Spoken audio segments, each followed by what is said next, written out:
is more pressure needed for Harvard to take fighting anti-Semitism seriously? Well, there was quite a direct letter that was sent to Harvard this morning, as you know.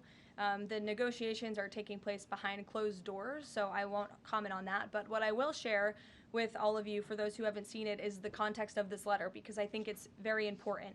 And this comes from the Department of Health and Human Services, which concluded after a thorough investigation that Harvard University is in a violent violation of Title VI of the Civil Rights Act, which prohibits discrimination on the basis of race, color, and national origin.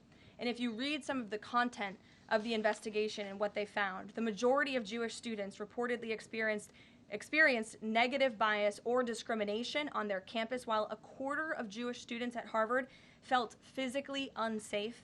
Jewish and Israeli students were assaulted and spit on. They hid their kippahs for fear of being harassed and concealed their Jewish identity from classmates for fear of ostracization. Images were widely circulated amongst the Harvard community that trafficked in obvious anti-Semitic tropes, including one that showed a $ inside of a Star of David, and the campus was vandalized with anti-Semitic stickers, including one that showed the Israeli flag with a swastika.